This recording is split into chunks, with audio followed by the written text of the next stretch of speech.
Mga anak, nandito na ako! Babe, miss na kita.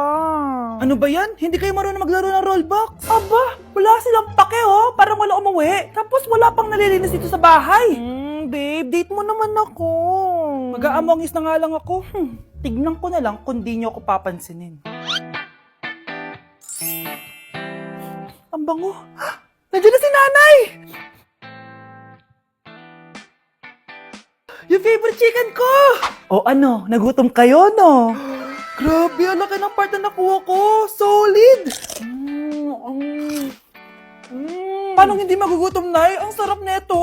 Ito pa rin yung best tasting chicken para sa akin. Walang katulad to, Nay. Ay, namiss ko to yung sama-sama tayong kumakain, gaya nung bata pa kayo. Simulat sa pool, Chicken Joy na talaga ang go-to natin. Malalaki ang servings at para sa akin, ito pa rin ang pinakamasarap sa buong Pilipinas.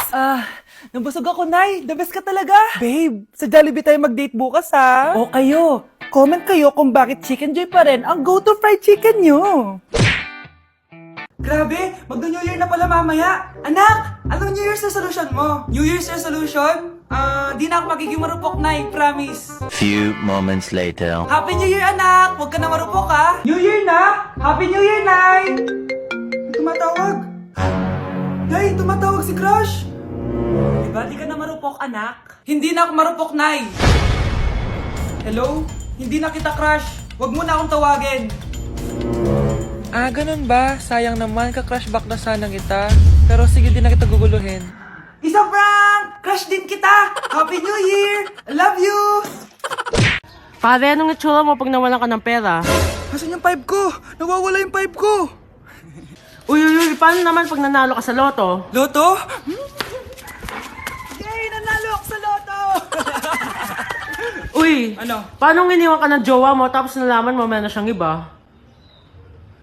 Oh, ba't ganyan mukha mo? Ba't parang di ka malungkot? Paano ko malalaman yun? Wala naman akong jowa. Tsaka di pa nga ako nagkakajowa, iiwan na agad. Di ba pwedeng maging kami muna? Tsaka pag ako nagkajowa, diretso simbahan na yon. Di ba, Crush? Lalambingin kita alagaan, ikaw lang ang tatabihan sa higa. Okay guys, may challenge tayo for today. I-stress test natin tong phone. Tignan natin kung kasing solid ko ba to sa life. I-unbox natin. Charan! Guys, eto na siya! Oh my gosh! Guys, parang walang nangyari. Ang tibay! Hi guys! Lane check? Nope! Content is content!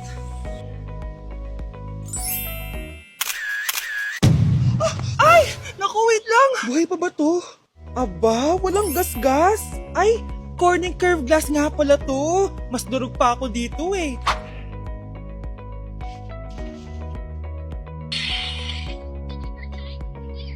Legit! Kahit sabay-sabay, smooth pa rin. Sana all multitasker.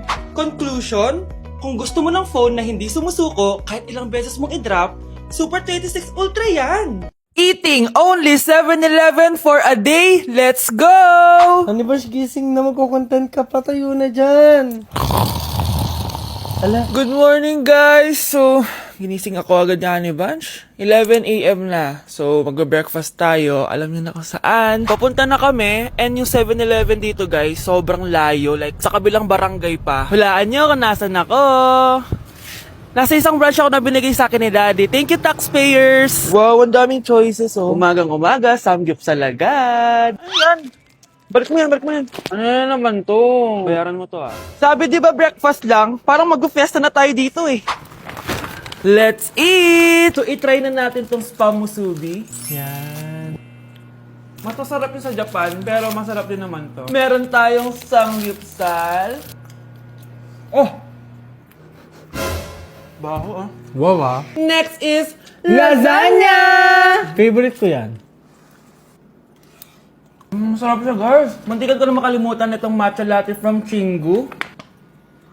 Hindi ko siya gusto. Parang lasang artificial. Sarap niya! Two types of people. Ubus namin. Baka sabihin niyo hindi namin inubos. It's lunchtime, guys! So, kakain na naman tayo. Bosh, gusto ko ng pad thai. Hindi po, ate. Kaya nga 24 hours 7-Eleven challenge. May kinikrave na akong ibang pagkain, pero 7-Eleven pa rin tayo, guys. Malay mo may pad tayo sa 7-Eleven. 7-Eleven. Let's go! Excited na akong kumain. So, nandito na tayo sa second branch ni Daddy. Yes, kung di tatanong guys, contractor po yung tatay ko. Tara. Wow, parang ang sarap nito. Ano na naman to? Bakit ang dami na naman? Ate yung kinuha ko kasi patay gutom ako. Water check. Mountain Dew Zero check. Another mukbang. 100 kilo challenge. Kinahin natin tong Gogi Mandu. Ganito yung tsura niya, parang siyang siomay. Sarap! Dito ko lang to natitikman. Wow, ang daming laman. Liempo. Sa akin, chicken. Kimchi rice talaga? Bumili din pala ako ng laing. Laing.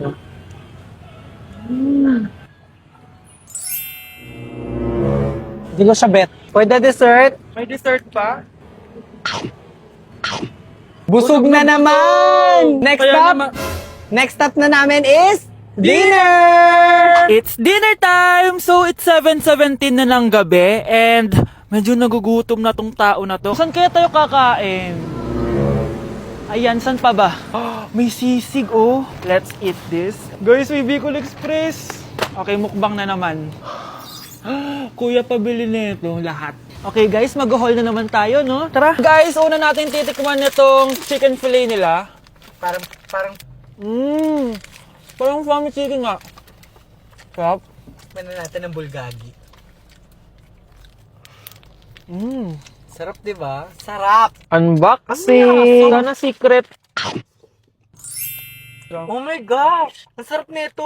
Ngayon lang namin na-explore yung mga pagkain sa 7-Eleven sa Pinas. Sausaw natin to sa sabaw ng Bicol Express. Okay, next naman namin natitikman na itong sisig. Masarap naman pag maasim. Grabe guys, nabusog talaga ako, malala. Kaya naman, kung may challenge pa kayo guys, i-comment nyo lang dyan at gagawin namin yan. So yun lang guys, thank you for watching and see you on my next vlog. Wow, vlogger. Nasa Japan pa rin ako at titikim tayo ng Japanese convenience store food part 2. Hulaan nyo guys kung nasan ako. Walang-wala na ito sa Pilipinas, promise. Hindi talaga pwedeng wala akong mabili tuwing pupunta ako dito sa Family Mart. Tignan nyo naman, parang lahat gusto mong itry, di ba? Guys, may nakita ko. Parang may ganito ako. Okay pa ba to? Parang panis na. Add to cart. Guys, mukhang masarap to, oh. Add to cart natin to. Guys, nakita ko kanina daming Japanese na kumakain nito. So, add to cart natin to. Guys, parang masarap din to, oh. Pamichiki. Add to cart.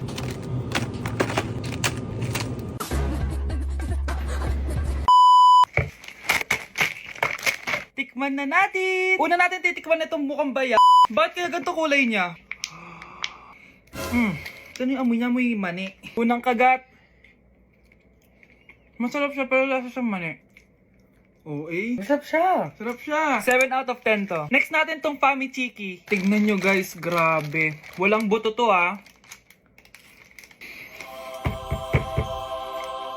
The best! Pupunta talaga ako ng Japan para lang dito. Buhay ko out of 10 to guys. Next, mag-drinks muna tayo. Sarap. Wala akong masabi. Ang sarap niya. 10 out of 10 to sa akin. Ang daming Japanese na kumakain nito kanina. So, try na natin kung masarap ba talaga. Parang siya marshmallow. Ayos din yan. Masarap siya pero medyo matamis siya. Mahilig sa matamis. Sarap! Okay. Next natin to palaging kinakain ni Honey Bunch. So para siyang pandesal na may feeling sa loob. Dami pala niya. May laman siya guys. You know? Masarap siya pero wala siyang lasa. O yun naman, magko-comment na naman masarap pero walang lasa eh. I'll give it 7 out of 10. Next natin tong parang mushroom na parang chocolate din. Next natin tong ganito yung itsura niya.